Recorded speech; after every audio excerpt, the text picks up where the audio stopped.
Hello, everyone, and welcome to tonight's school committee meeting. We have Matt. Can you lead us in the Pledge of Allegiance, please?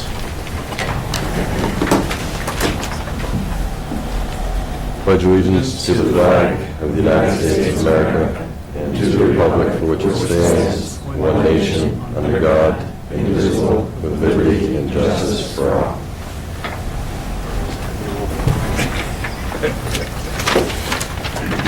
All right, we have a consent agenda, the minutes from October 27th, 2016, and oath to bills and payroll. Make a motion to accept the consent agenda as read. Second. Motion made and seconded. Any discussion or comments on? I'm going to abstain from this vote, but that was not You were not there, okay. Anything else? All right, all those in favor of the motion? Aye. Aye. Opposed? None. All right. We have two opportunities for input from interested citizens, one now at the beginning of the meeting, one at the end. If there's anybody that would like to come up and make any comments to the school committee, just to ask you to come up and use the podium for the microphone for the television feed. Any interested citizens?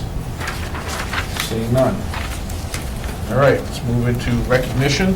Olivia, Hi. you are here today. I am You didn't here send a- You today. didn't send a proxy. I know. I'm not gonna lie. I kind of forgot the meeting was this week because it's been so weird. But I am here.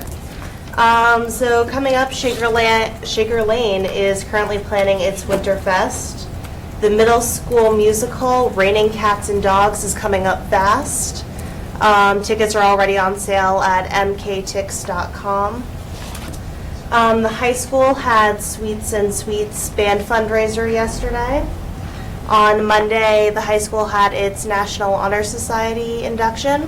And if you watch the TV studio classes production, there's a nice little segment made by yours truly. Now we gotta watch. Now you have to watch. A little self-promotion. It's all good. The high school, we are about to do our fall play, which is the 18th, 19th, and 20th. As you can see on my shirt, it is a Midsummer Jersey, a parody of Shakespeare and Jersey Shore.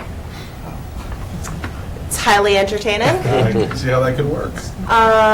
Then the last thing is the Powder Puff football game is the Tuesday before Thanksgiving.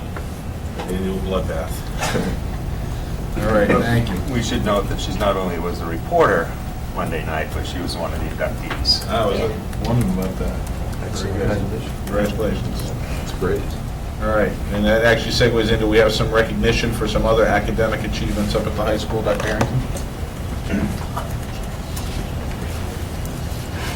Good evening. I'm pleased to recognize two of our wonderful seniors at the high school this year.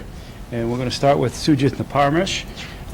Sujith is one of the most conscientious students at Littleton High School. He has a strong commitment and enthusiasm, and his work ethic and his attention to his studies has placed him within the top 2% ranking of his graduating senior class. This same drive and commitment has also cemented Sujith's decision to apply early decision to Cornell University upon graduation from Littleton High School with his focus on computer engineering. Sujith has maintained a strong GPA throughout his years at the high school and has also participated in our growing engineering club. He's been a real leader in that club. He has received recognition in programs such as the National Merit Scholarship Program and RPI, Rensselaer Polytechnical Institute Medal Award winner, National Spanish Exam with gold standing, AP Scholar Award recipient, and various college book awards. Sujith has volunteered every summer since his freshman year while performing over 100 hours of community service. Sujith played an important role in our school's robotics program that's underway in development. He's a talented and tenacious student. That's how Mr. Christie described him this morning. He is without question a leader, a role model, and one that many students and faculty admire. And we're pleased to recognize him, and I'm doing this recognition on behalf of the superintendent for the National School Development Council Award for academic growth and student leadership and learning. So if we could ask for Sujith to come up and be recognized by the school committee, we'd like to do so right now.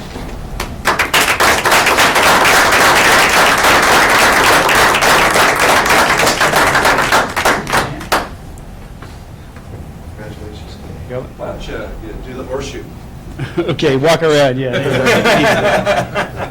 I've got one more for you, Kevin. Congratulations. Congratulations. Congratulations. Congratulations to the horseshoe. It's the triangle of power. Good job. Well, I feel awkward, so I don't know. That's right. The next student we'd like to recognize tonight is Abigail Raymond. Abigail is another of the most conscientious students at Littleton High School. She has a strong commitment and enthusiasm in academics. She is within the top ranking of her graduating senior class this year. This same drive and commitment has also cemented her decision to apply to many competitive level colleges upon graduation from the high school in June, with a major, I believe, in engineering, and I believe it's also focused on sustainability and agriculture, according to Mr. Christie. Abby has maintained a strong GPA throughout all her years at the high school and has been, I think, very involved with the engineering club as well.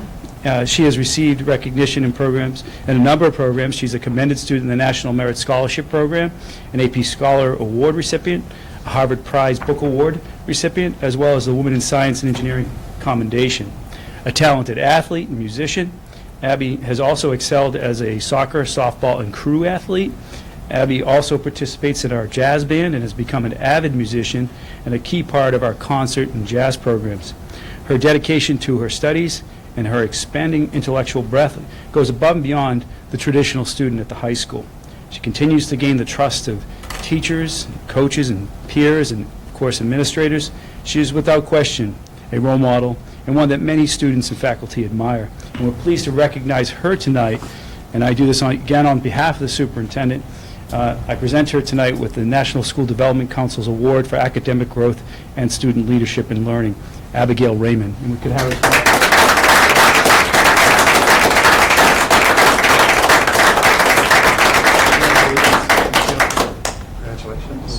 We're going to have you do that triangle, I guess we'll call it. Congratulations. Congratulations. Congratulations.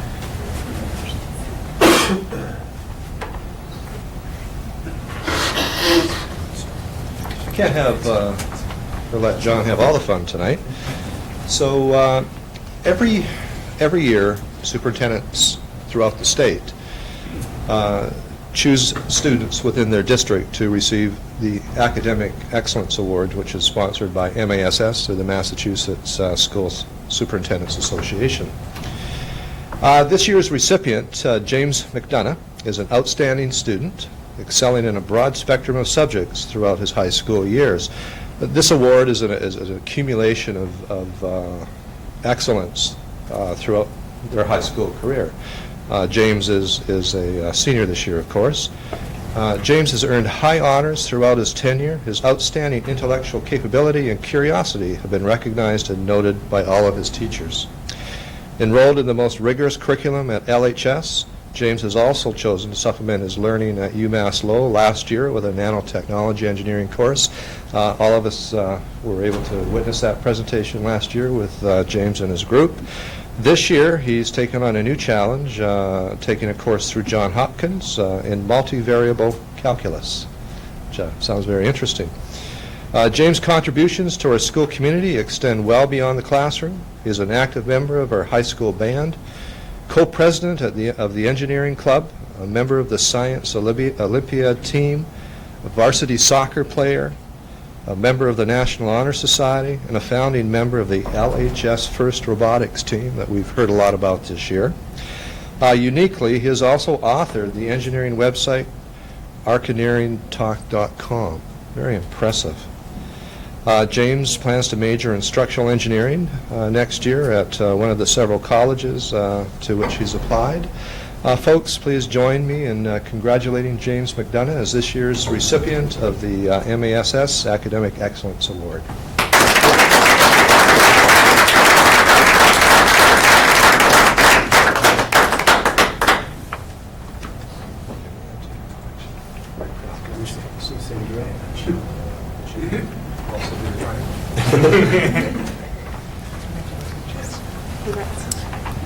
Congratulations, James.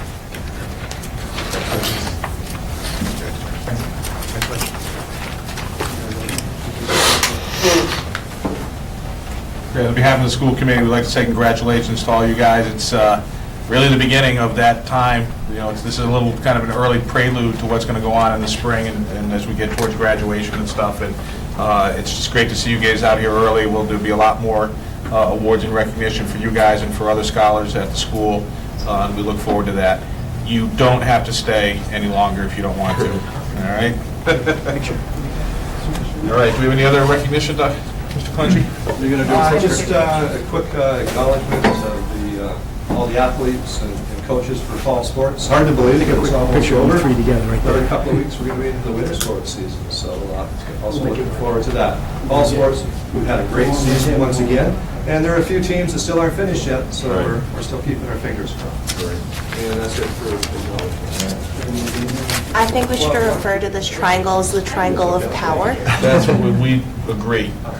or depending on the situation of awkwardness. The Because kids are like really shy and like concerned when they come up here, so. They were the pioneers of it. They go back to the high school and say, you guys. No, I'll tell my friends when they're coming next time, beware, you're gonna have to go through the triangle. All right, there's some presentations. A discussion regarding lead and copper testing results. We have some gentlemen from Electric Light and Water. If you guys could just come up and use the podium, we'd appreciate it. Just that microphone feeds right into the TV feed. Do you want to preface this, Steve, at all? Or are these guys going to lead out on it?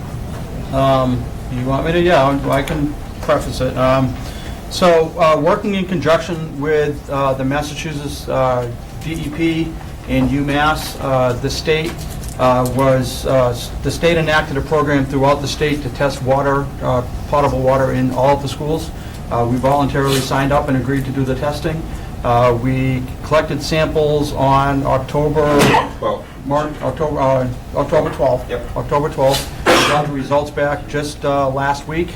There were some fixtures at the Shaker Lane School that came in slightly elevated as far as lead. It was a primary sample. I'll let Kevin in the water department comment on what that means. But that's how this started. It was a state initiative to test all the water in the schools, and we signed up for the program. It was a grant through the state to pay for the testing, and we got the results back, and now this is where we're at. So It's important to make sure everybody understands that we've tested water at our schools all the time in the past, but this is the first time that we've had an opportunity to test all the potable water sources in our schools. So it's the first time we've done it. We talked to the water department, and we all thought it was a great idea and a great opportunity for us to take a thorough look at all water sources within our school district. We're glad that we did, and we found a few areas that we need to replace fixtures, and we'll take care of that as soon as we have somebody to come in and do it. On that note, I'm going to turn it over to the experts. and before that, we do have on our website, and it's on the screen, we have a water testing information link that will link to not only the testing results at each of the school with each of the fixtures, very specific, and there's also some links to a letter and an email that we received from the DEP, as well as some FAQs on the chemicals in the water, just for public information. So. Okay. Kevin Hunt with the Water Department, and Corey Godfrey is also with the Water Department. Corey handles the, basically, we do lead and copper sampling every 3 years, and Corey's our environmental analyst and is typically the person, our lead man on dealing with any kind of water quality issues. Sometime this summer, Steve approached me about coming in and assisting the whether or not it was something that we even would need to do. And at that time, I was able to explain to Steve real quickly that the lead, even though we do our own sampling, we're testing in houses. We sample about 30 different houses or throughout our system. We typically try to get into some businesses as well. But lead derives more from the fixtures, not from our water. We're not sending out water that has got a lot high lead content, but what happens is when water comes in contact with brass fixtures, the lead from the brass can often leach into the water because it's water-soluble metal. So what we did is we signed up for the program, we met with the DEP, and essentially they wanted to get in there and test all the different potable water. We didn't test in any bathrooms, that is considered hand washing, but we tested all the potable water at all 4 of the different schools. Something to note, DEP, I believe they've tested about 1,000 different schools in Massachusetts. They're yet to have one school system that hasn't had a lead hit. So we're not out of the ordinary. It was something that we expected you would see before we did any testing, just looking at the age of the schools. We expected you'd see them at Shaker Lane first. It's the one school that is gone the longest since it's been renovated. I think you renovated it back in the mid-'90s. So with that said, we went in and we essentially took, I think it was 230 different samples. Those consisted of what we call primary sample, which is, primary sample is drawn immediately from the tap after the water is sat in that tap for at least 6 hours. So the plan was on October 12th, there was no school. We went in, made sure no one had used that water, and we got in there at 7 o'clock in the morning and moved through the different schools, sampling the primary samples. Immediately after we go to each sink, we would then let the water run for 30 seconds, and we would take what is then called a flush sample from that same location. Happy to say that none of the flush samples came back with a lead content that was above the minimum contaminant level. I think we had 13 samples at the Shaker Lane School that did come in above that. Am I right on that? Yes. 13 bubblers. Okay. On the primary sample. On the primary sample. So that water that had been sitting in that tap, and then we had the one at the high school. Interesting to note that high school unit isn't always used every day. So there's the potential, and we didn't really research it, but on that primary sample there, that water could have been sitting in there even longer. More time, obviously, contact time with that fixture. So after reviewing it, we immediately spoke with Steve, and Steve took the steps to take those bubblers offline immediately, and also at the kitchen. So essentially, we're here to try to answer any questions that anybody might have. I think that our direction would be that it really makes sense to look into replacing the units that have come in as testing high. As Corey would note, they give you the level that they give is what is it, 0.015 parts per million. So essentially, we're looking at it and saying no level of lead is really, you don't want to see that anywhere, but you certainly want to make sure that you stay below that minimum contaminant level for now. And I think that's what we're here for, is to answer any questions anybody might have on that. Anybody have any questions or comments? Were there no issues in the other 3 schools? The other 2 schools, there yeah. were no issues at all. So Right. middle school and Russell Street had no issues at all. Which- High school had 1. Interestingly enough, would be the 2 schools that, again, are the 2 newest schools. You went through and did a complete renovation at Russell Street. And again, everything at the high school being such a new school, through 2001, tested to come out essentially clean. We, as a water department, we dealt with this just a couple years ago. They passed new standards, what they call lead-free brass. Because we do use a lot of brass in our corporations and our service lines for the shutoffs. And then the meters obviously also contain some brass. And we've been in the process of changing out all our meters over the last year and a half to get the newer lead-free meters out there as well. So another step that we're taking just to get rid of any lead in the system, anything that we can. So again, I think you look at your situation and just coming up with a plan to get the fixtures at Shaker Lane updated, because anything you purchase nowadays is going to meet the new standards with a much lower lead content. I like to say lead-free isn't really lead-free. There is still a very minute amount of lead used in brass, but it's far less than what you typically saw 15, 20 years ago. So Do those newer fixtures have what I guess you would call like an end-of-life expectancy, not for being functional, but for being drinkable and to keep those levels below this point? Is there a certain age state at which they're releasing too much lead that we should keep in mind when we replace them? I haven't heard anything like that. I think the levels now are so low that you would never expect to see the lead levels. You'd have to, it would be unusable before that came to pass. Yeah, typically what you see, especially in Littleton now, because we operate at a high operating pressure, is you see the seals go on a lot of these fixtures, the gaskets, before you'd see, and that's going to create a fixture that needs to be replaced. But with the level of lead that you're seeing, that's used in the manufacturing of these fixtures, it's so low now that contact time that you see would have to be much longer in order to generate a lead level that's above that minimum contaminant level. I would say that right now, you shouldn't ever really expect to have problems at the two schools that showed no problems, unless, I'm thinking that if you had summer break, for example, and a fixture wasn't used all summer, you went in and sampled on September 1st, well, you might have you would expect to see a higher level.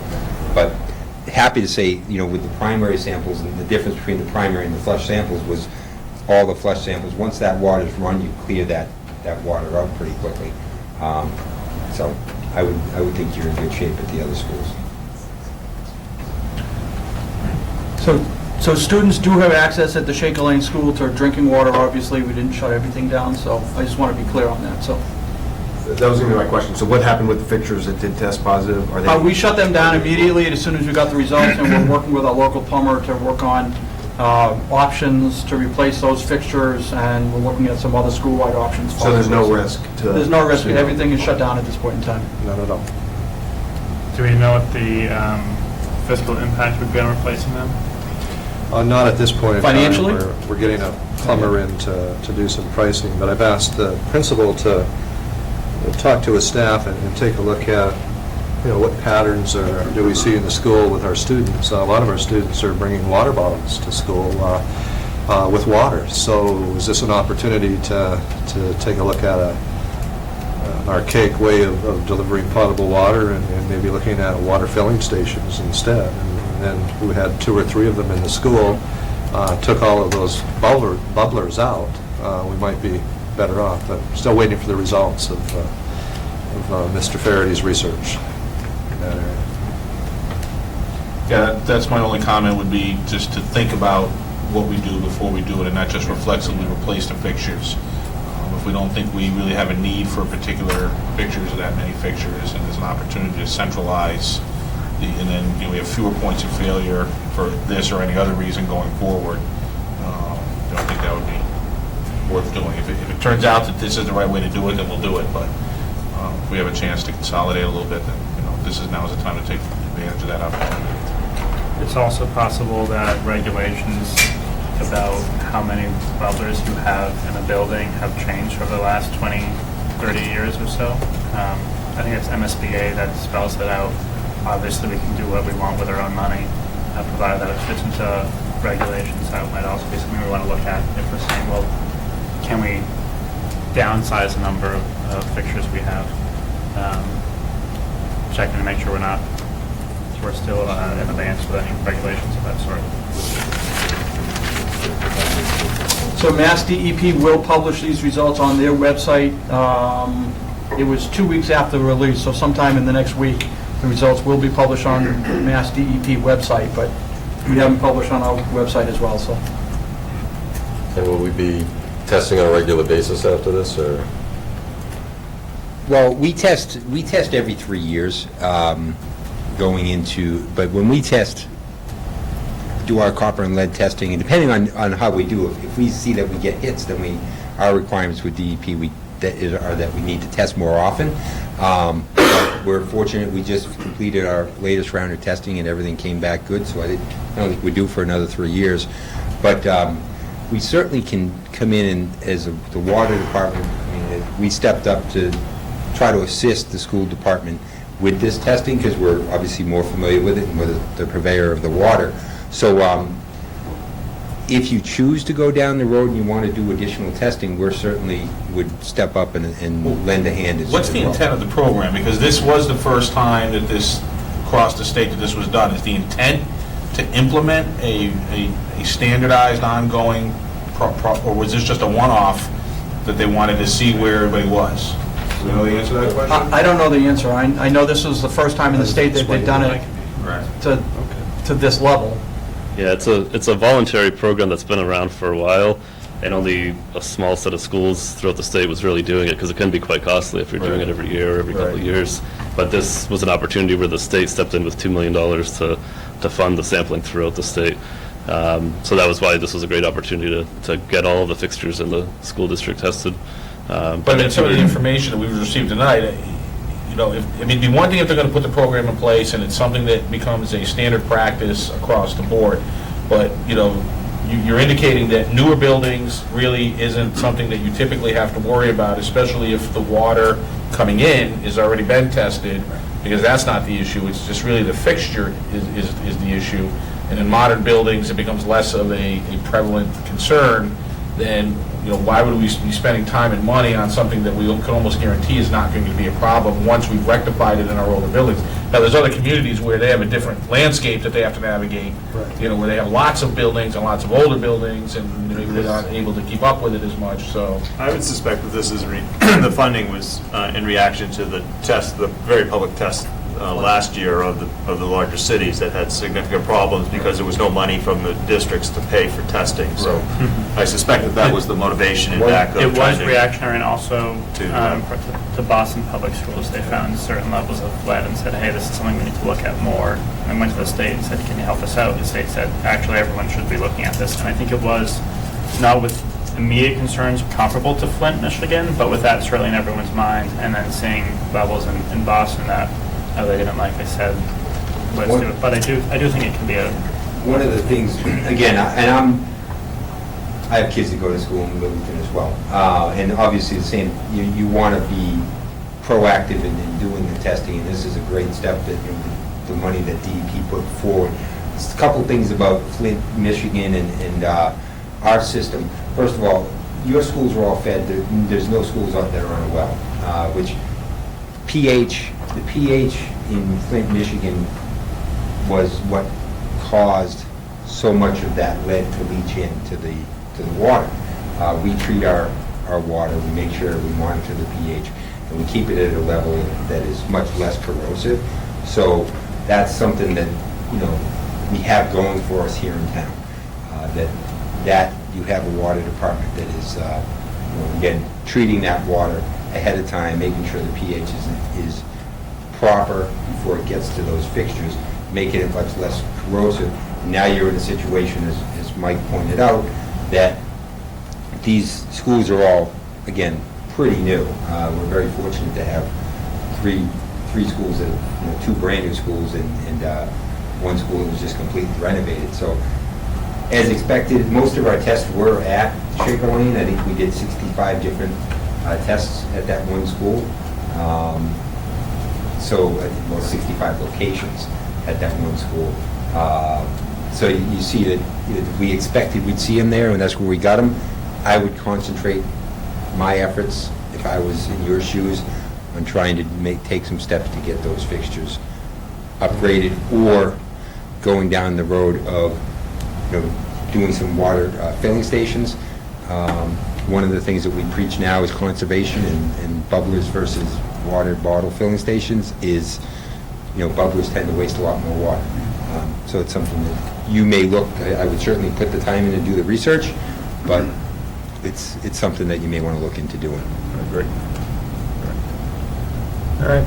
So we'll just monitor the program and, you know, keep an eye on it. And, you know, we appreciate having you guys as a resource, and definitely gives us an advantage that maybe other municipalities don't have, and we're going to take advantage of it. So we appreciate it. We're always, like I said, we're there. I had directed Steve, I said, if you had any citizens or parents that were very concerned, you know, certainly feel free to send the calls to us.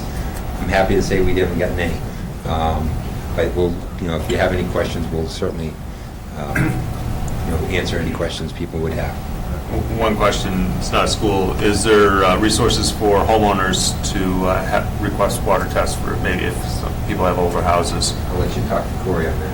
Yeah, usually if a private homeowner wants to do their own independent test, we'll put them in contact with a laboratory that's nearby that does that sort of thing. To do one test is very cheap. It's like $20 or something like Is that. there information available at your Well, they can call me or anyone at the water department, and we can direct. just want to them. make it available as a resource to the community? Or we could give you the information. You could put it on your website. Yeah, if I you want. believe there's also a link through one of the links on our website. If you follow it down, I think there's a link. Go to the Littleton Water Department site and test away. Talk to Corey. Like you said, yeah, Don't we're always fucking get it, Dr. All right. Thank you, guys. But Appreciate it. also like to thank Kevin and his crew for coming out on the 12th. He came out with a large crew and made the sampling gathering much easier and faster, and thank you. Well, very good. Thank you. Good luck. All right, next we have library trustees. A presentation on the topographical land survey. Good evening. Hi, I'm Jenna Brownson. I'm the Vice Chair of the Library Trustees. Mark Rombacher is the Chair. We've brought along virtually unreadable plot plans. I was just using magnifying glasses. It's very difficult to see.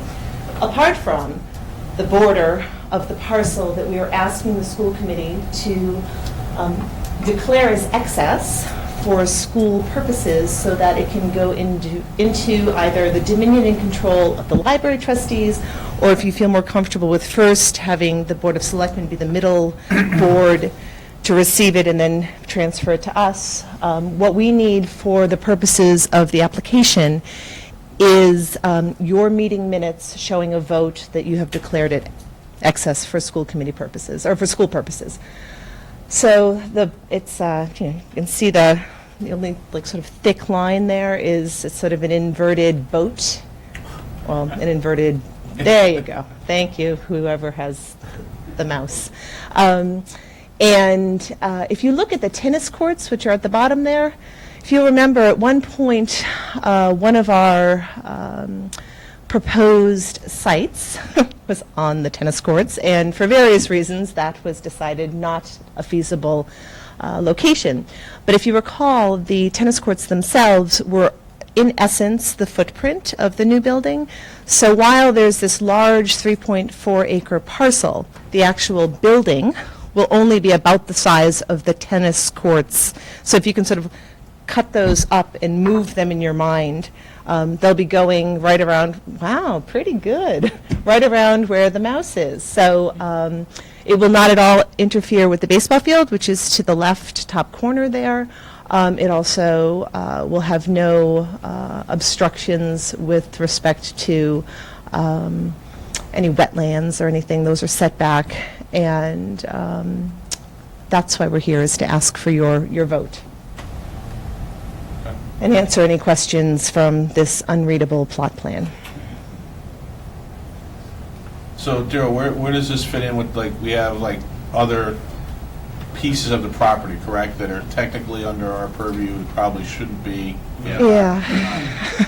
in school grounds any longer? Right. Yeah, I mean, it sounds like you all own Town Hall. And, you know, I said at one point, perhaps the folks who were there should have billed the school committee for every light bulb that they themselves purchased. We're going to charge rent. So, yeah, so I'm not exactly sure, but I think that the plan was to tidy up all these various plots of land so that they are under a reasonable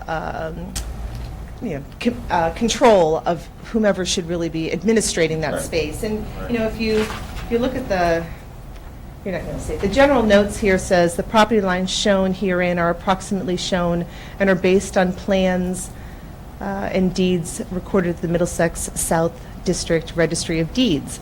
So I know that there are other deeds which are under contemplation for reassignment. It's just a matter of figuring out who gets what when. And again, so that it's with the right folks. Yeah.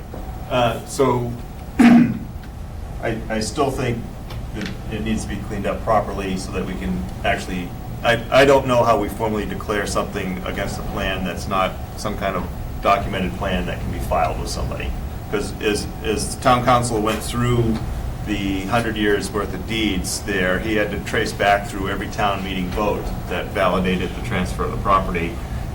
Even in the letter back from your architect said that one of the pieces is surveyed land, which would require a different process for releasing the pieces than the other parts there. So I think there's a lot of formal paperwork that needs to happen on it.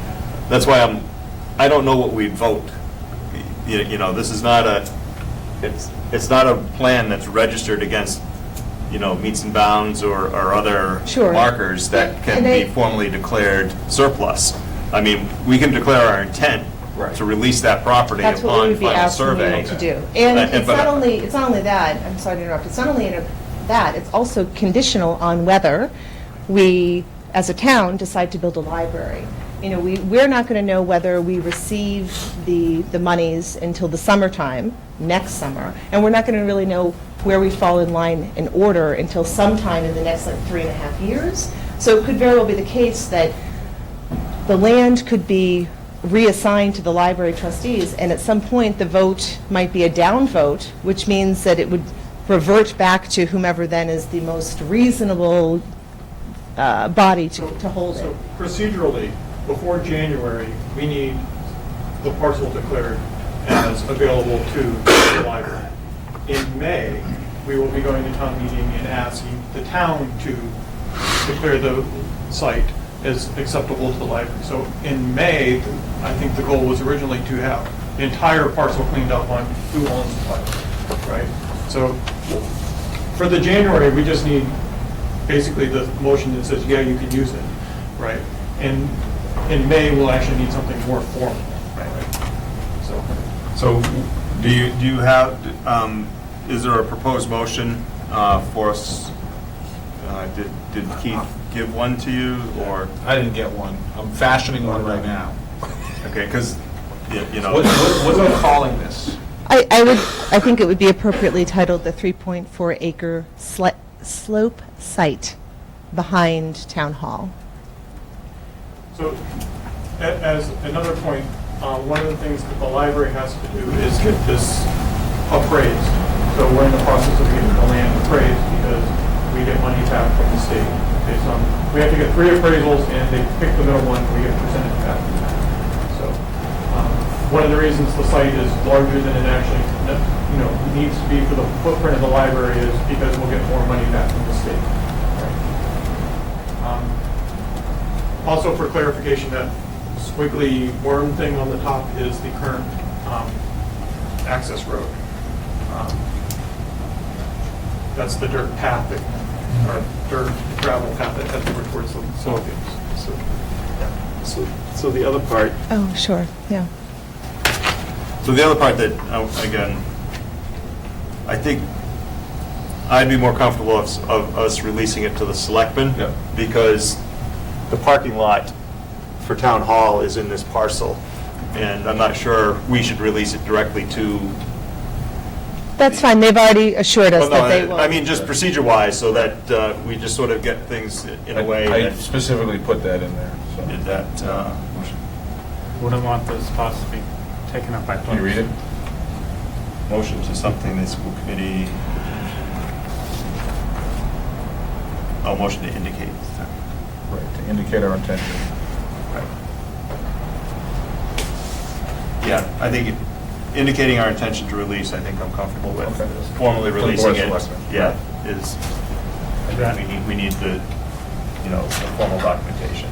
Would that type of language satisfy your needs? I didn't hear what you said.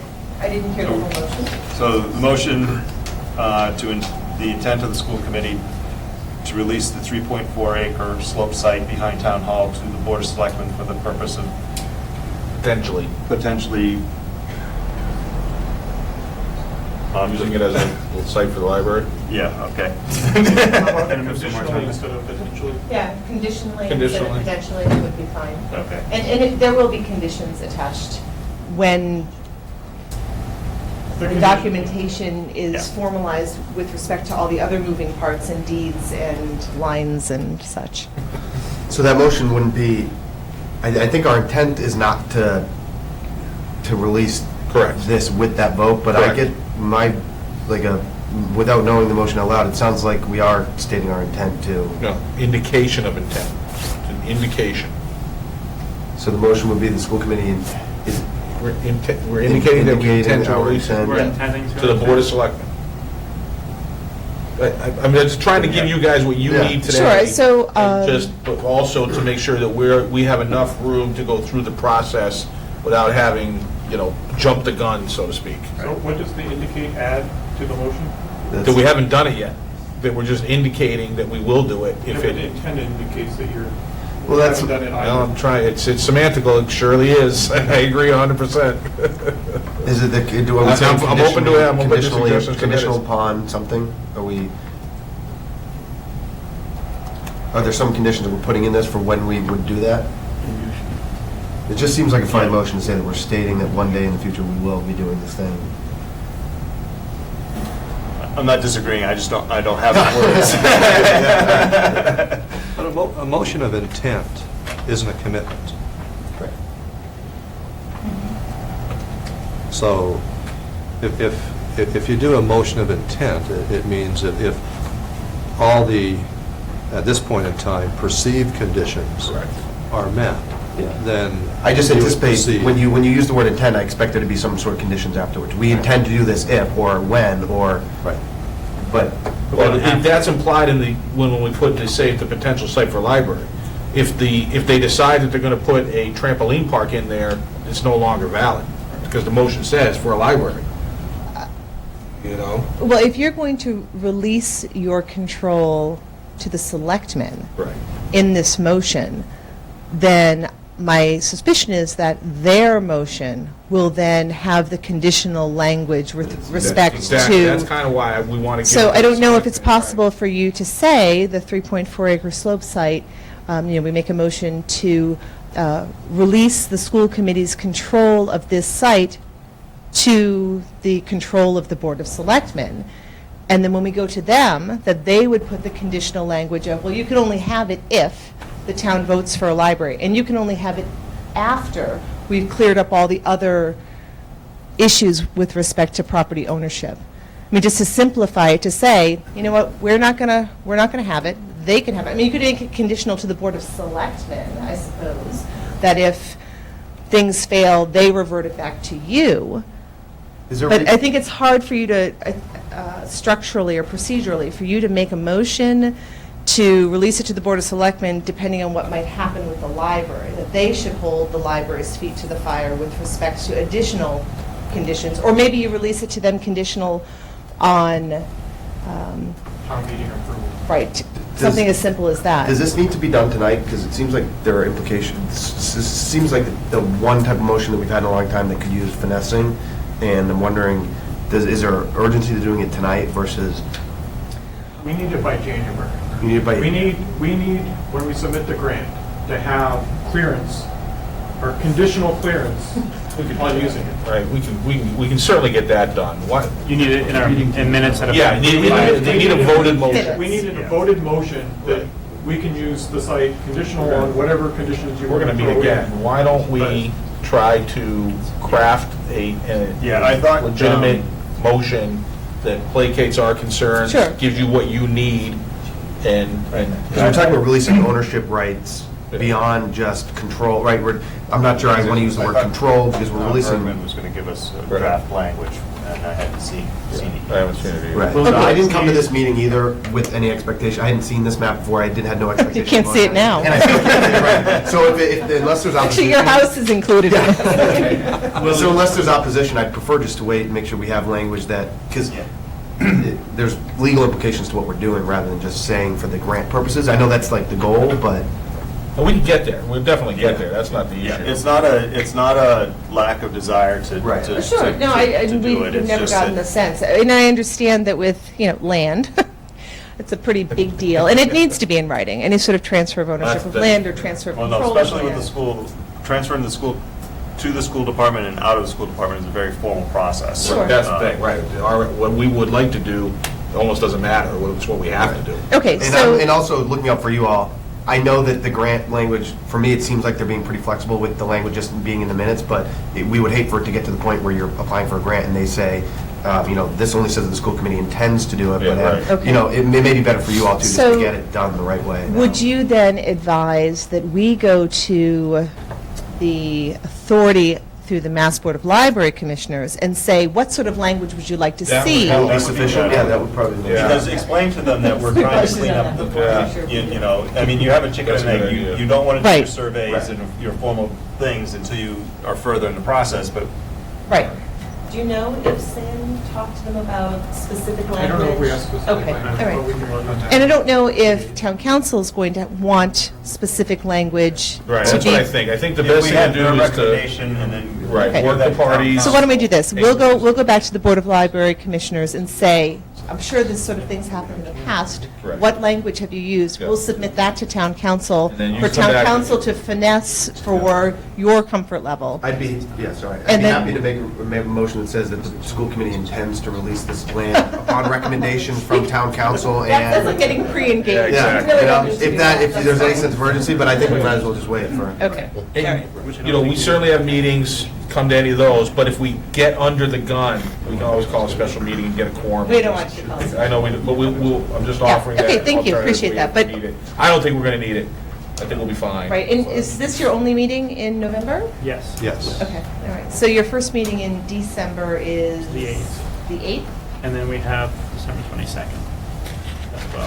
If you want to, Christmas here. Listen to you. Holiday here. I do have one question, because if you're going to release it to the selectmen, then we're going to have to go back through this process again with the selectmen. So what do we have, can we short circuit that to make it released to us conditional on whatever the selectmen put the conditions on? Certainly willing to consider it, but let's work it with them too in the conversation. I'm just wondering, because if we come to your December meeting Yeah. and we're almost I in hear ya. January Yeah. before, Yeah. we're going to be pushing the. I think if we can all get comfortable with the right language, then I don't I have mean, a problem with my that. preference is to release it to the Yeah. selectmen, and then my goal is to back us out of this all the way. Sure. But if we can't get there, we'll release it to you, Yeah. and, then it'll come back to us, and then we would transfer it back to us. That's all, I'm just trying to look at how we're eventually want to avoid getting a real estate agent involved in all of this for us. Or as a real estate So maybe lawyer. to shorten the process, if you could work with the town's attorney via Keith, and then as soon as we have a motion, I'll send it to the school committee attorney, and then we'll be on the same wavelength. Okay. I mean, that might be the most efficient. And that way we would be able to see it before December 8th. Right. And get it ahead of time so we can kick it around. I can read it before, I'm Right. voting on it. I'm just wondering if there need to go through the selectmen, because the selectmen have already indicated they're okay with this, so I'm just trying to make the process shorter time-wise, right? And I don't need to go to more meetings. Yes, that's fine. I mean, if the recommendation comes to us to release it directly to the library with the conditions, we can do that. But I'd like it vetted, there, so that we have time to have it vetted and then here for review. We'll work with Keith and town council to get the right, and that's Yeah. part of library. And we're available. All right, then, do you care for a printout? I would like, Harder to yeah, read. if you have extras. Or email would be actually better. We got it via email. This You got it we by did, email? yeah. I didn't see it. I You got can see it. how I impossible sent it it to is you, to I read. didn't- Oh, okay. You're welcome, no matter how good your Thank you. eyeballs I are. can forward it right now. You're young, so you don't need it. I was going to say, take it framed. No, it's awful. It looks like a menu at a restaurant, where you like color things in, it's awful. So, one quick question. So, is it the total land of the tenant, the two actual line cords, or is it the whole? No, it's this. It's not- those are this outside. No, so line. the expected footprint of this? Yeah, so if you sort of were to pick up Those this two, and cut it not and this put it, whole no, and thing, put it like right just these here. two. Okay. Yeah, in fact, I sort of drew a mock-up on mine, it's not very big, but it's be like, kind Okay, of like yeah. that size. Okay. Ish. Cool, thank you. Yeah, sure. And Mark, that's how we draw people into the meetings, by making them come back and represent. Nobody gets in that one meeting. We'll do anything Until we for get a crowd. seats filled. All right, then. we'll coordinate that and Great. get things back Thank to you, you. guys. All right, thank you. Thank you.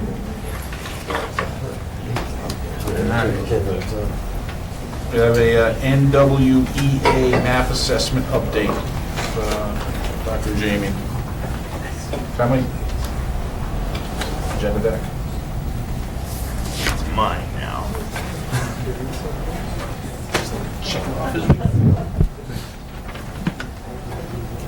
Hello.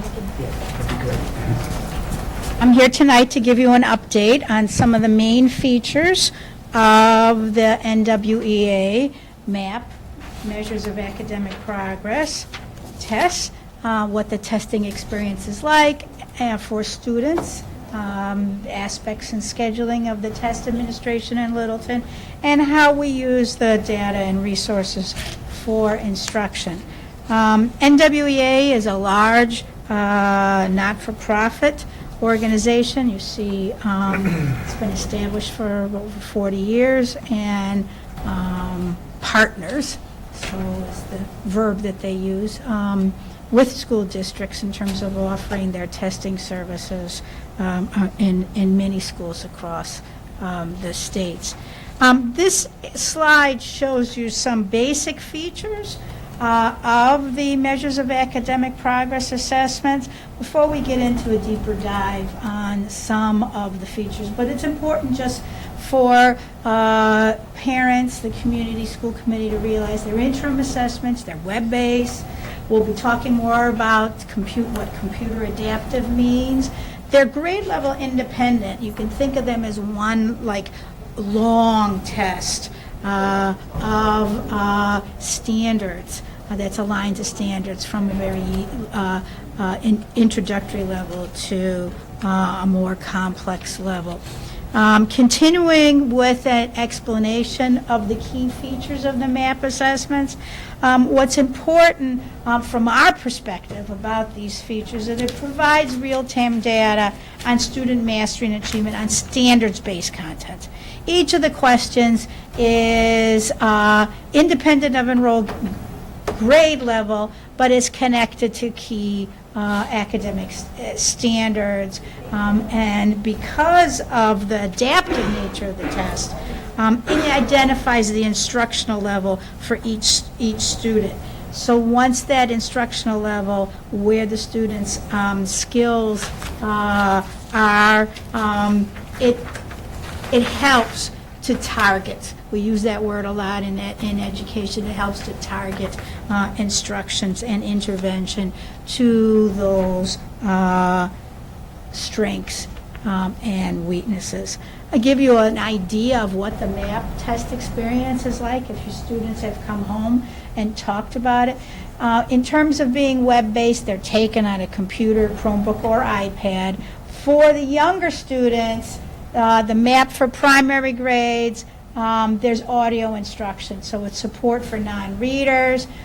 Testing accommodations are provided when appropriate. We have regular ed and special ed teachers that collaborate to identify when testing accommodations are needed. It is an untimed assessment, although the average time of completion is 45 to 60 minutes. We have very, very few students that take maybe 75 minutes, a little bit over a classroom period to complete the testing.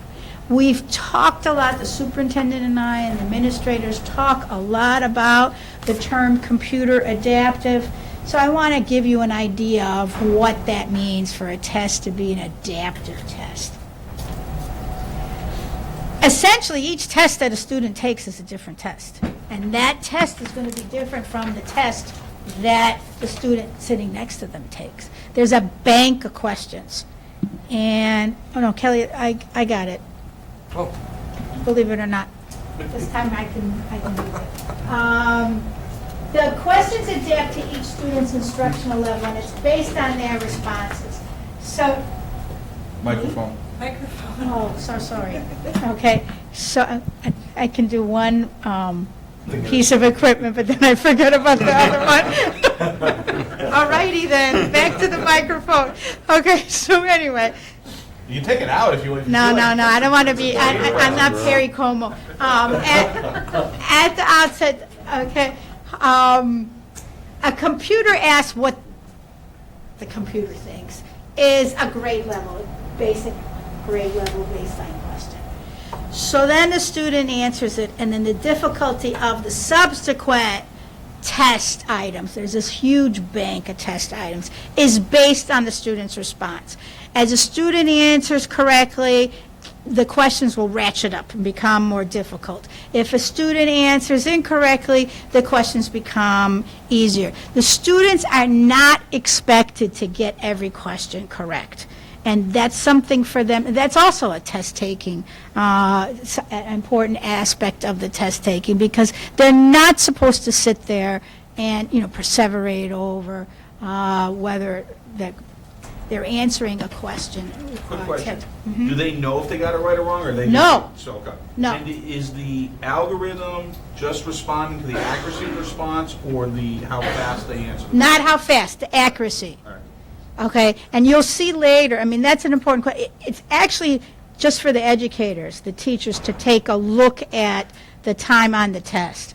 A test will be kicked back as invalid if a student spends maybe like 6 minutes. Okay. But, there are 48 questions usually, and if it's 6 minutes, they're not, they're flipping through it. This adaptive nature of the test is important because it does provide a challenging test for every student. And so each student has the opportunity to succeed and maintain a positive attitude towards testing. The high-achieving students, they'll experience getting something wrong, they'll experience struggling, they won't be bored. Some students who are struggling learners, they may become quickly frustrated and maybe not try on the second or third question and not continue to be engaged. But if a question is geared to their level, they understand the question, it maintains the student engagement. So that last sentence, that's what it means for a test to be dynamically built, based on the achievement level of the students, to provide, accurate and reliable information for every student. If it was, I think, something athletic, you can maybe call it the sweet spot. It's right, that instructional level, that spot where the students' capabilities are identified. We administer the test 3 times a year, fall, winter, and spring, in district-determined windows, but we follow NWEA guidance in order to have a certain number of instructional weeks between the testing cycles, and we administer the MAP for primary grades, the grade 2 test and the grades 3 to 8 tests in reading and math. It's important, when I talk about content standards, it's important to recognize that the reading tests are broken down into different components. This is where the action is when it comes to taking a look at what the skills are and planning interventions and planning academic support and planning challenge. It's taking a look at the components or the pieces of the pie of reading. In NWEA terms are called goal areas. And so you break up the components of a reading assessment into these goal areas, and that's where you direct your instruction towards, or that's where you direct your challenge or remediation. Similarly, the case with mathematics. There's pieces of the pie with mathematics and different skills in mathematics. And the questions, that big bank of questions, they cycle through the different goal areas to ratchet the questions up or down in the different goal areas. Now this scale, I have these pictures here to make the RIT scale a little bit more concrete. It stands for either Rosh or Rosh, depending on where you're reading, and who's writing about the theorists that developed this unit. But basically, it's like a ruler. It's an equal interval scale, like feet or inches, allowing comparison. But we really have a sense of what a foot is, and we have a sense of what an inch is. But the intervals in a RIT scale, even for educators, it's much more abstract. And we just think of the numbers mostly in a context of norms and connected to the academic standards that the RIT scale represents. But I wanted you to have these images of a ruler and how we have growth charts in our house of measuring height of children, that the student achievement is measured against a equal interval scale. Now, that scale is contextualized, and that context is important because these are the national norms. They were updated in 2015. Not a lot of change, but some change at the national level. And these are the norms for the grade level. And you can see that the RIT scale usually starts at the 100s, and by grade 12 goes up to the 300s. But there's not a lot of difference between the grades. And you don't have, I wanted to show you these norms, but just realize that the teachers themselves, the administrators themselves, they're looking at reports that show national percentiles, how these numbers compare to student achievement overall throughout the nation. And when we send reports home to parents, you'll see parents will be getting reports that compare their child's test scores compared to the national norms. Now, I mentioned that besides the tests themselves, NWEA provides instructional resources. And how I showed you that long ruler, well, you can think of the long ruler being connected to skills, this big, one long test, which is a continuum of skills. And that continuum of skills is provided to the teachers. So they can look up, the skills that fall under each of the goal areas and correspond to places on that ruler, places on that RIT scale, so that if they have an instructional group and the students are scoring within a certain area on the range on the scale, they tailor their instruction to match those student learning needs and then objectives. This is actually the screen that our teachers see. Okay, I said it's, a one long ruler. Think of the test as one long test. You can have either the MAP language test or the MAP reading test. It goes from grades 2 to 12, and just like it's one long ruler, it's one long series of skills that cover what is thought to be norms from grade 2 to grade 12. And here we talk about targeting instruction, but this actually now, provides, that continuum of learning that I just showed you, that provides guidance from the links between the raw data from the students' assessments so that the teachers can translate their instruction into actionable plans for instruction and grouping, and that's why I have the bullseye target there. Teachers can use this data for their flexible student groupings, for heterogeneous or homogeneous grouping, for meeting the needs of individual students. We, differentiated instruction at times can be educational jargon. This provides the raw data and actionable plans to support that differentiated instruction and to target it rather than guessing where students' gaps are and what their learning needs are. And the same thing applies for using it for other purposes. certainly taking into consideration individual learning needs, but it's to inform student placement, to identify school-level trends, the RTI progress monitoring, targeted instruction and academic support at the middle school or in Title I for long-term academic support and interventions. All of those things are accomplished with using the reports. This is another resource, another one of the resources from the MAP testing. I've shown in this slide the key reports that are utilized from Littleton Public Schools, and we change how we use them every year. These slides here are from a training. And the reason I use these training slides is because we don't want to give names of individual students. So please ignore the numbers that are in the circles. Those are part of the training. But the classroom breakdown by RIT and the grade level breakdown by RIT, those are two of the most important reports that we use.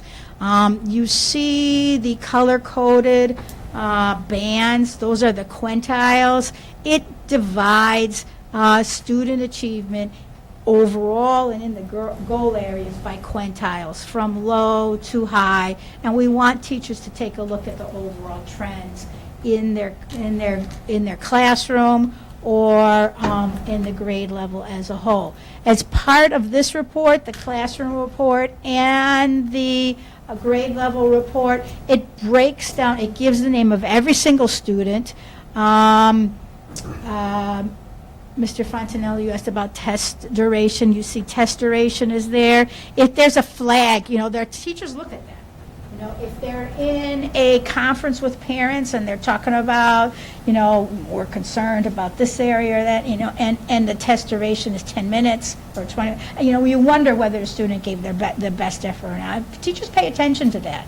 But what they pay attention to most clearly is the goal performance and taking a look at the pieces of the pie of the test.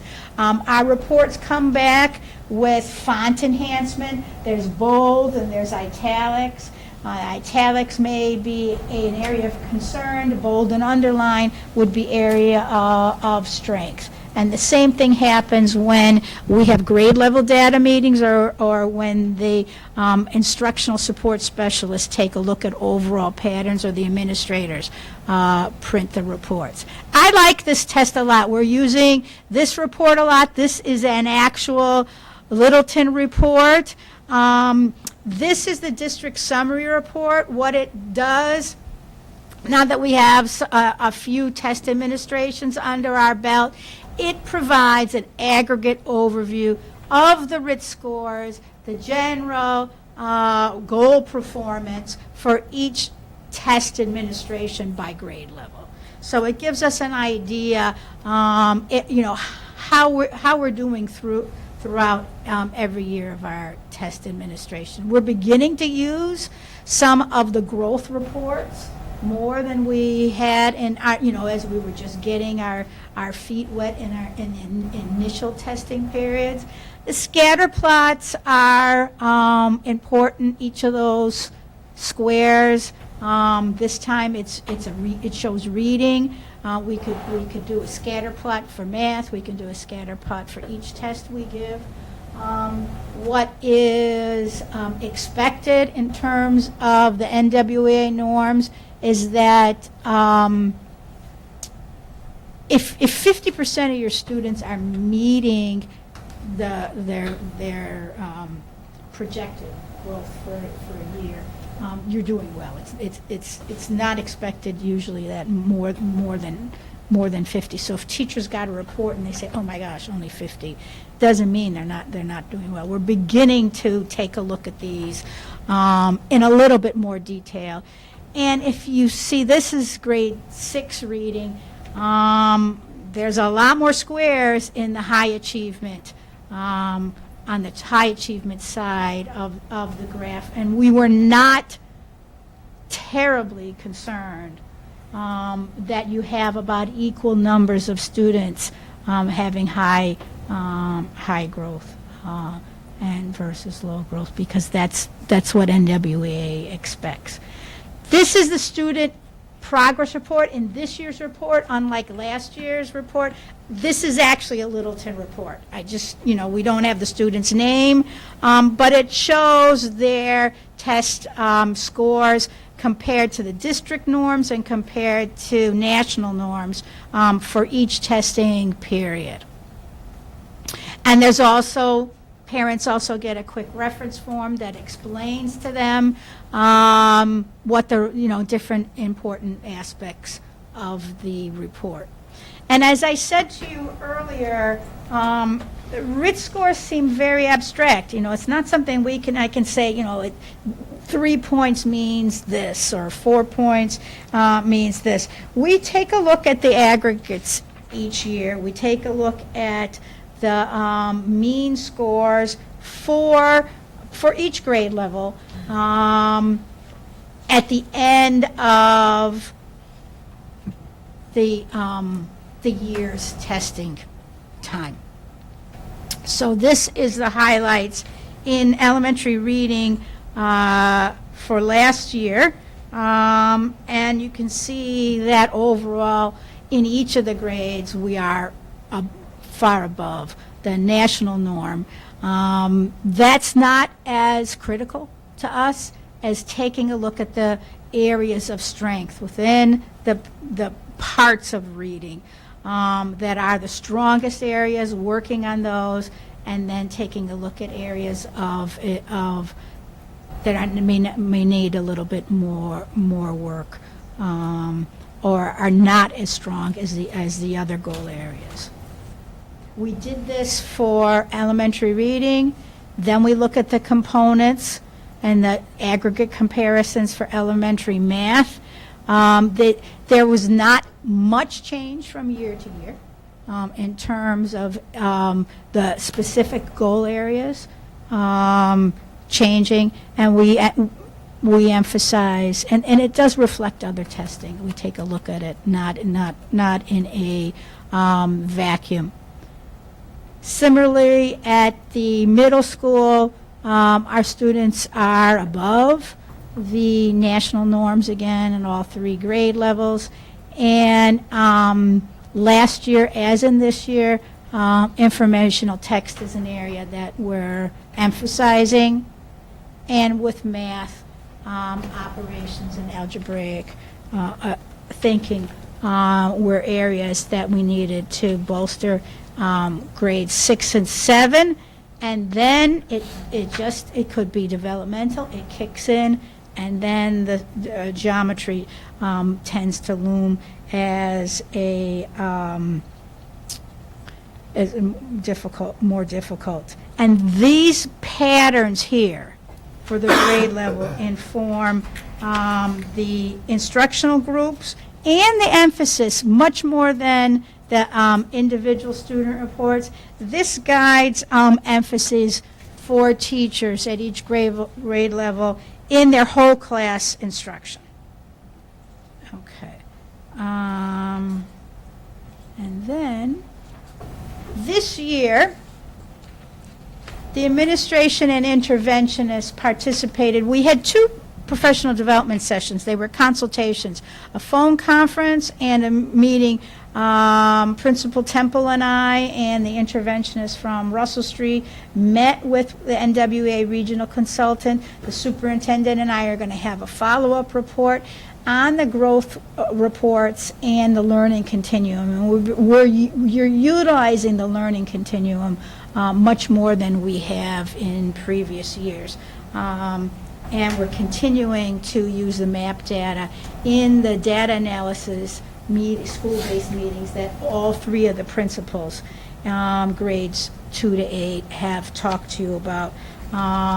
And individual grade level meetings and individual meetings focusing on one student utilize much more this year than in previous years references to the continuum of learning resources from MWEA. The superintendent emphasizes and the principals emphasize connections to and between Vision 2020 and our school improvement plans. And this is one example. NWA is one example of our using multiple forms of data to meet the needs of diverse learners. With reference to technology, I want to emphasize that the faculty and administrators having the MacBook Airs and having access to the MacBook Airs 24/7 has, given them, a tool in order to continually reference the reports and individual progress on those reports. And talk about goal 3 over there, to improve student utilization and integration of technology. Our MAP testing has implications. In the last meeting, we talked about MCAS 2.0 and Littleton's decision on how we're going to administer the computer-based MCAS. MAP has been an important warm-up back for us. I mean, this MAP testing for 2 years has provided us with really important practice in taking a serious look at 3 times a year, how to plan for computer-based testing. And we have to thank the community and the school committee for the support with the district-wide tech upgrades that supported MAP implementation, because we were able to provide for simultaneous MAP testing in multiple classroom venues and lab settings that gave us a far more efficient and timely testing schedule. And it took a while. In the last year, when I made this report, came before you with a similar MAP report, I said it took a while to develop the testing schedules, to take a look at the routines for administering the tests, to log on, to connect with the servers, and that's been important. We feel that's been an important practice in preparing us for MCAS 2.0. And then finally, we do offer for parents in our letter home, the parent toolkit that is put out by NWEA. And that's the general overview for this year. Superintendent Clincy, would you like to add something? You've done a very thorough job, and this is really our second year of full implementation. We didn't start until the spring 2 years ago, and it was a steep learning curve for our teachers in order to learn how to interpret a different set of data. What I like about this is it taps into students' strengths and challenges, and it does help teachers develop a roadmap, an individualized roadmap for students. It also allows us to look at our curriculum instruction and assessment strategies based on some of the recommendations of what the test results are showing throughout time. We also then build a profile for each student from grades 2 to 8. So it's great information to have as our students proceed through our school district. I was thinking a few years ago, I've used NWA in a number of districts I've been in, actually since the 80s. And in the last district I was in, we were fortunate enough to have one of our schools become a blue ribbon school, which is quite an honor. And you try to figure out what that recipe was. Call it the magic recipe. And you tease it all out. And I think one of the ingredients that rose to the surface, so to speak, was the use of NWA testing and working with teachers to hone their curriculum, make sure it was rigorous enough, and also individualized learning for students. And there are many other things, but I think this was one of the key ingredients as well that allowed us to see that success. Comments, questions? Go ahead. You spoke a lot about the student experience, which I was appreciative of. I wanted to ask about the amount of time of the school day, because I know we talked about how long the student will take during the test, but if you're in a class of 23 kids, and you finish the test in 45 minutes, and someone else is taking 75 minutes, the teacher can expect a The students who take longer go to another room to log on and continue. That's usually what happens. There's a very, very efficient, like if you look at the testing situation at the middle school, it is all hands on deck. Mrs. Coro is there, the library assistant is there, you have special ed teachers there, the students have the Chromebooks in the classroom, the teachers are well-versed in how to create the test sessions and to monitor the testing. It works like clockwork. It is usually aligned or goes along with the academic periods. Most students are finished at the end of the regular academic period.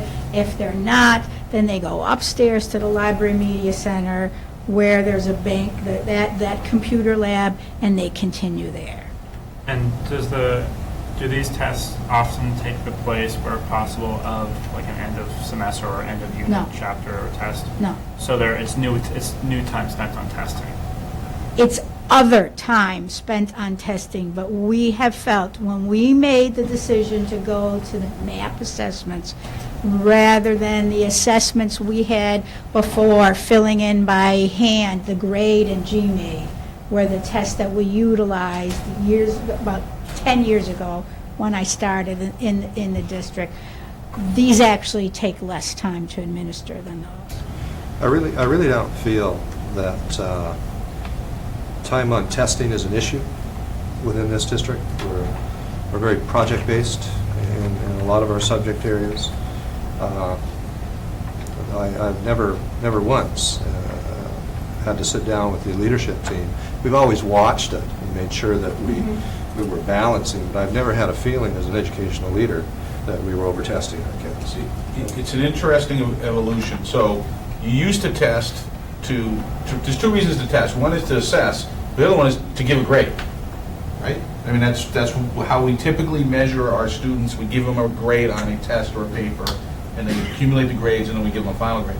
You could see where now you would start to test less in terms of giving a grade, and you would just teach and assess and teach some more, and then reassess and reinform your instruction. Exactly. And you don't probably have to give, like you'd be in college, you're only going to give one test. You're going to get a grade on that test, and we're very confident you're going to do well because we've been assessing you the whole year. We know you're Well, doing I mean, well, what- So it's an interesting balance, and it's definitely, you got to think about the balance, and I appreciate the response you gave. You're clearly thinking about it, and you're comfortable where we are right now, and I definitely see where you could be concerned, and we should be asking that And question. I appreciate your concern, but if you listen clearly to Mr. Fontanello's response, that's data-directed instruction. Which is what we're looking And for. which is what you're looking for, and you need to have a timeout. It's like explicit, you need to have a clear timeout for assessment in order to gauge where students are. And this is an individualized gauge. And I would say to teachers, when they have concerns about introducing something new, that there's like a deal that's there on the table, and that if you spend time on this, in the end, it will save you time doing something else. And what this saves teachers time doing is developing multiple formative assessments that may not be targeted to content area skills and may not provide real-time, focused, standard-based guidance on where to instruct students. I think that as far as test goes, the NWEA offers us a lot of options and a lot of features like the real-time results. So unlike the MCAS where you don't get the results until sometimes the following September, you can really inform your teaching while you still have that same cohort of students in front of you. And I do think there's a lot of value in DDMs, and the NWEA in this district, we still tied in with the DDMs, Yes. and this is Yeah. something we lean on heavily for the local assessment. Takes away one of the challenges, so to speak. by utilizing a consistent approach to DDM testing in those two subjects.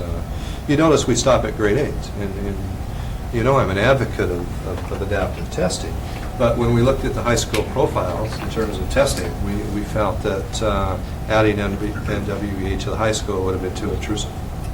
And we just backed off and said, with the way the high school is organized, it would cause an imbalance of testing versus instruction. So that's why we stopped in grade 8.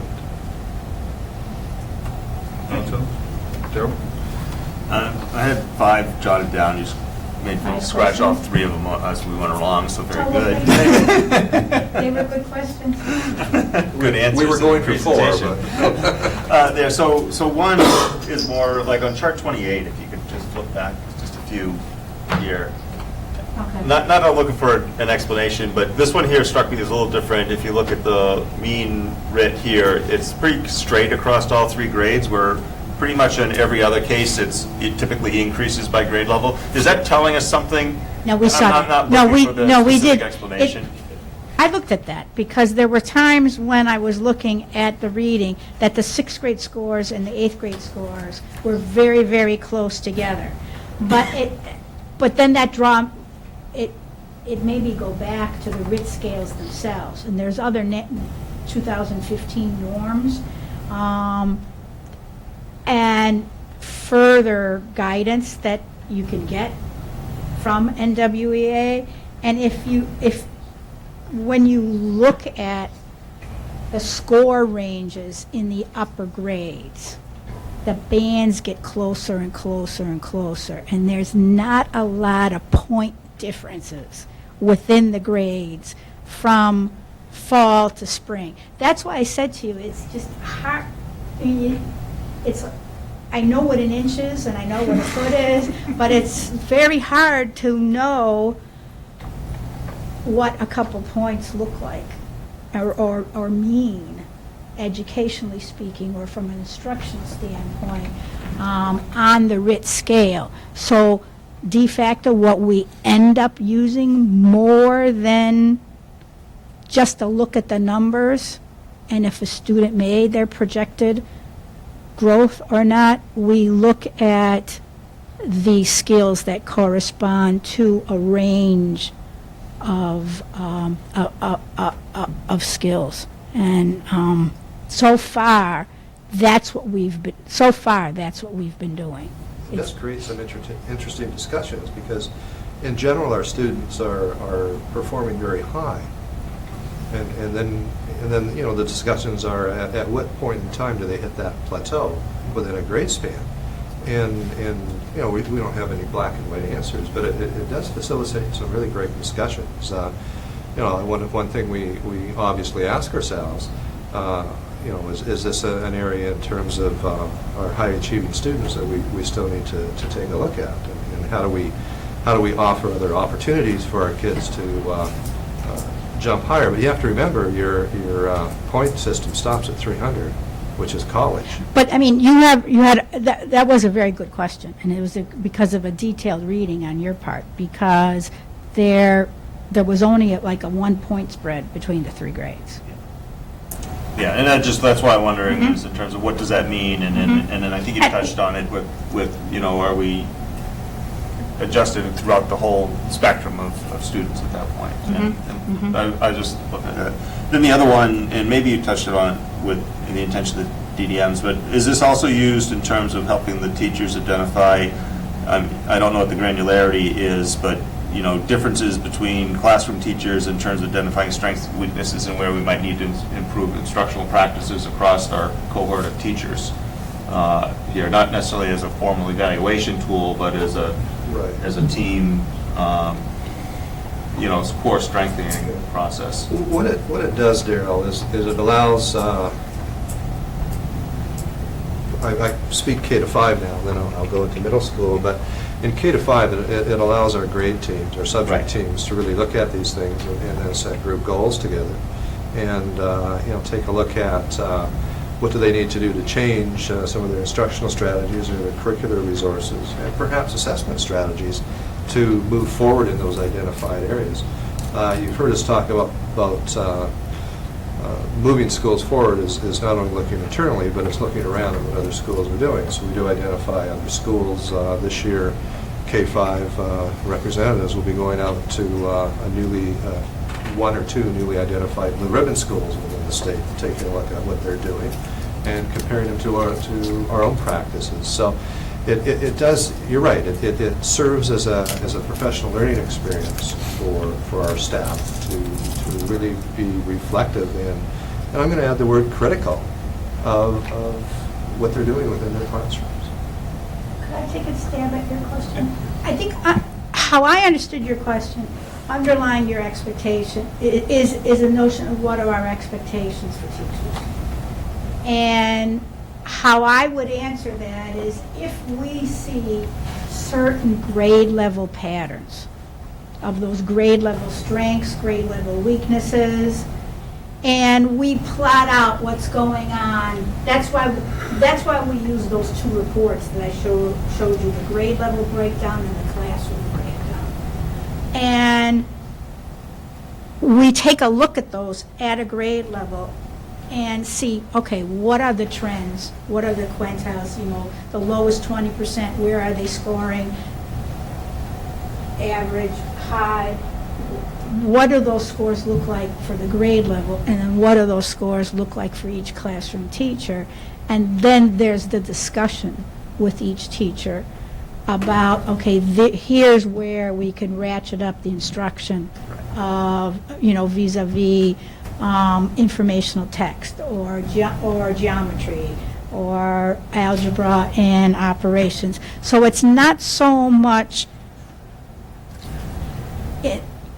professional expectations for teachers in terms of grading the teachers or evaluating the teachers, but it is setting forth expectations for instruction that it is looked at together, and then the teacher's responsibility then is to develop those lessons, and they're given support in doing that. The intent was not to consider it a teacher evaluation tool there. It's more in terms of, I don't know what the statistical sample sizes for significance are, but, if somebody's class is statistically lower in something and the other teachers are not, it's not always the students, there's an instruction delivery aspect that might say this area of instruction delivery might need to be strengthened. And tell you the truth, we haven't found that. No, that was the question. If that's your question, we haven't found that, but what we find is they do, in the principals here can back me up when they're listening. Amongst each other. I don't know what they're saying. But in the grade level data meetings, the teachers come. Everyone it's shared, and the reports from each classroom is there, and we sit around and they're right there, and they compare and they contrast. And that is the culture, the professional culture and the professional expectations. And they're quite comfortable with that. And no matter how hard we try to create demographically similar classrooms, they're not at times. And we're obviously astute enough to realize that when we're looking at data, but it helps explain things. And it also helps replacement for future configurations of classes. When the school committee was taking a look at the need for a reading specialist at the middle school, that was, additional expenditure, additional staff. Some of the statistics that were given by the middle school principal was, the scores of students and the range of students who were at each grade level, who were in that low quintile. For reading, to show that these would be the students that would be placed in those academic support sections.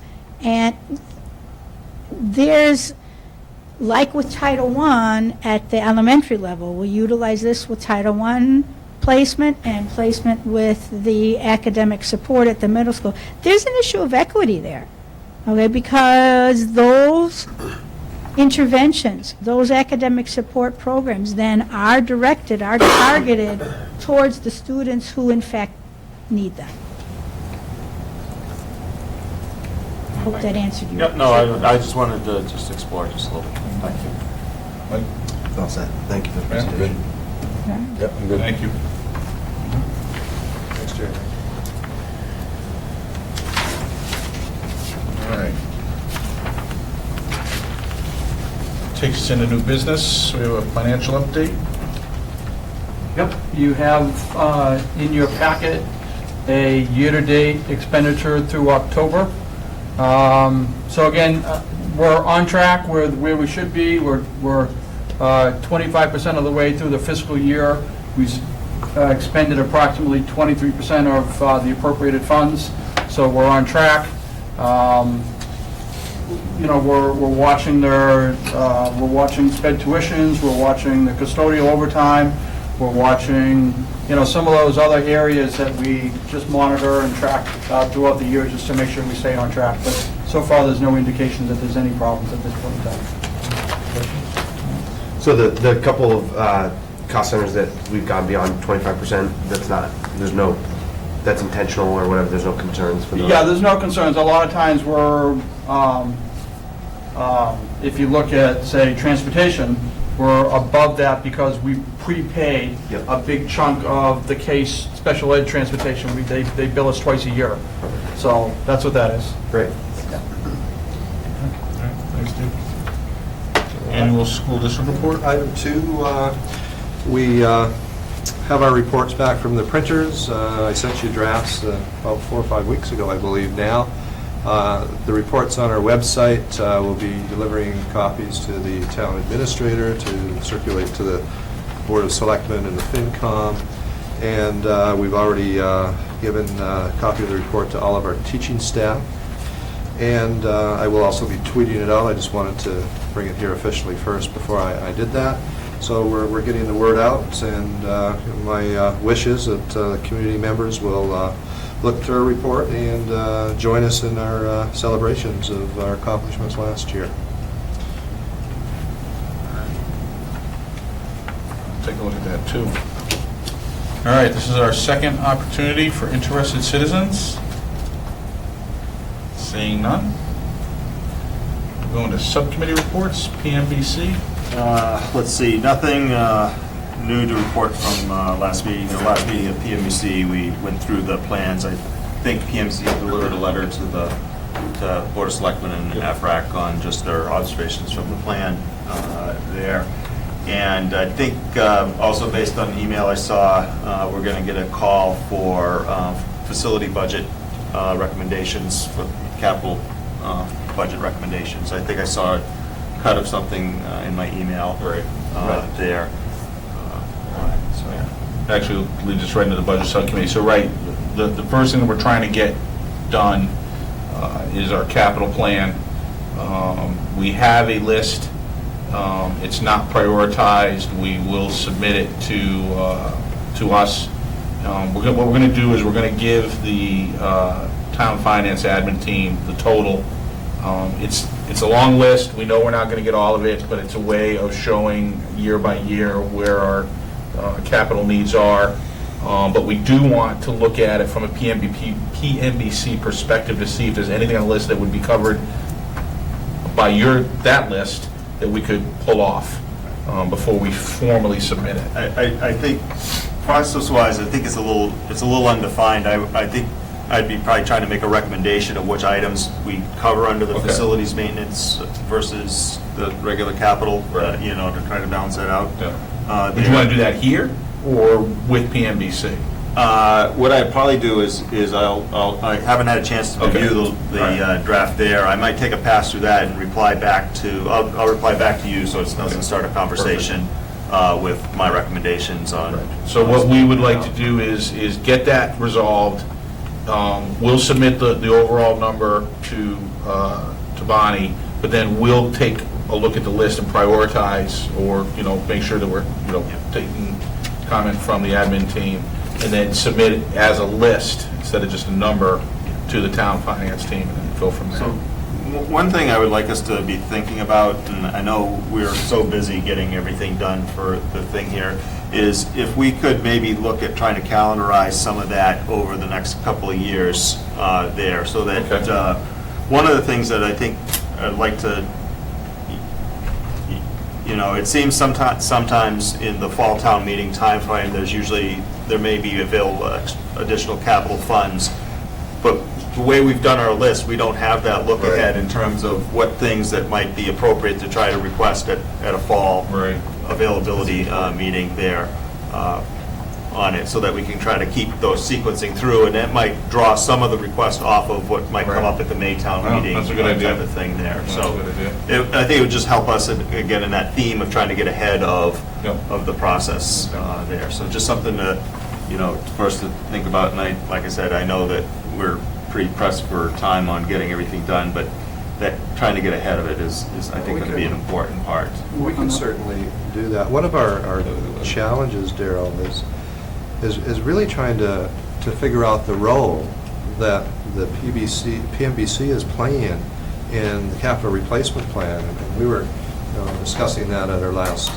budget subcommittee meeting. And how do we differentiate what we keep under our own capital budget and not include and have it included in the PMBC? But then when we had that conversation, if PMBC is unable to deliver to the extent we thought they could, then we need a mechanism to come back and if it's a priority, put those items back on our whole. It's a fine line. Right. So budget. It is. So my recommendation is, and I think I said it last year, I'd like to see our capital items separated a little bit in terms of ones that we need to further our educational objectives, like our textbook plan, the monies that you need for curriculum replacement, and then our building and facility needs there. And then we have the discussion about which ones do we keep under our budget, which ones that we slide under there. We were thinking about it operationally versus, building, but I think you just hit on it better. Educationally might be, a better way of looking at it. Because then I think that way we can have the conversation about, as we have to slide that line, are we eating into the things that we need to keep our education program up to date versus the things that we need to keep our facilities up to date there. But the other reason I'm recommending that we start putting that forward-looking plan out a little bit there is I think it will help the town and us in terms of the year-by-year needs, because they're starting to look at, if I understand the budget forecast there may be some constraints in 3 to 5 years about how much capital is available. Because of the way the debt service is going, if I read Bonnie's and Steve's memos correctly there. So if we are projecting relatively constant capital needs for the next several years, I think we need to make sure we give the town a heads up that, where those numbers might be looking at. Because right now, I don't think we have a forward-looking capital projection. Not in terms of calendar, for sure. You're right. I guess whereas like the debt projections are pretty set. The salary escalation factors will be pretty set, but our capital is kind of unspecified at this point. What may be helpful to you and us as well is, where are we in terms of our buildings and meeting the recommended shelf life expectancy component of our buildings, that capital plan that we had done that seems to be more PMBC used at this point in time. I think that would be a good litmus test to say, all right, in FY18, according to the recommendations contained in that capital replacement plan, how closely are we aligned with the recommendation? Now, there are going to be some things like light bulb replacement or fixture replacement that doesn't coincide with what needs to be done.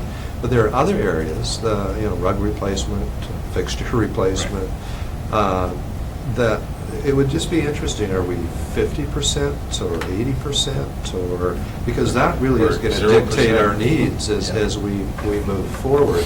It's a great planning tool that we have. Unfortunately, I don't believe there isn't any way to get into the list and modify it as we do projects, which is unfortunate. Because if we had that, then that would kind of give us a roadmap for those larger things.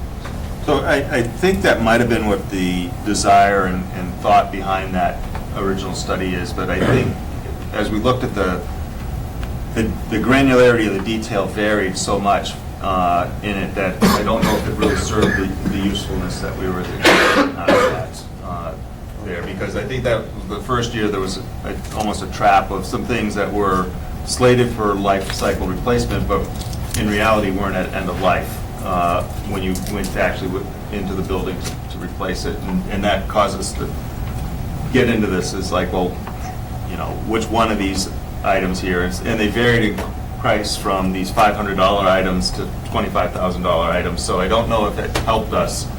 Okay. It didn't seem to help us. I think the intent was there, but I'm not sure the execution path from that was gonna really work out there. So That's good to know.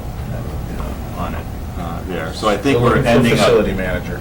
Well, I think what we're ending up needing to do, quite frankly, and you know, I'm not to point all the way down into your thing there, but I think the building principals are going to have to help take responsibility for helping us plan what, you know, as they look at their facility, what things are coming up that we need to start planning their replacement, because they have the actual in-building experience. It gives you a better handle on, just because the carpet's 10 years old, does it need to be replaced or not? You know, does it, you know, kind of thing, versus just a calendar book look at, says every 10 years we're replacing carpets. I know there's a rule of thumb, but some carpets get more wear than other ones. My bigger concern is roofing and HVAC. Yeah. To be frank with you, I mean, when you look at any district that has schools that are 15 years or more old, one of the things that we just seem to don't be able to keep on top of is the lifespans of the roof and HVAC, and they're always expensive. I mean, very seldom do you have an inexpensive fix in those two areas. So it's something to keep in mind as we're projecting forward. And like I said, I think unfortunately the static nature of that initial look it doesn't take into account whether, you know, I know some of we need to be thinking our rooftop units at the high school are 15 years old. They'd probably have about a 20-year lifespan there. But, you know, as we talked to Steve, we need the solid recommendation of the people that are actually servicing it to know whether our service cost is saying, I'm out here every week, it's time to replace it. Good point. Kind of thing there on it. But we can't be blind to the fact that we have those major expenses coming up, which are there. But I'm also a little concerned about making sure we're cycling the internal maintenance properly too, that we don't wait 20 years and then figure out that we have 100 classrooms that need to be freshened all in one summer, kind of thing there. All right. Then, once we get past next week's special town meeting, we'll be ready to start talking about the operational budget, projected increases, and priorities, needs, things like that. That'll come soon after that. All right, policy subcommittee? I have nothing to report tonight, but I am hoping to bring a first batch for our next meeting. Any other business that we need to consider? We are posted for Wednesday, special town meeting at the middle school. I think we're posted for 6:30, just to be on the safe side. The meeting actually starts at 7. All right. I'll entertain a motion for adjournment. Make a motion. Second. Seconded. All those in favor? All right, thank you, everybody.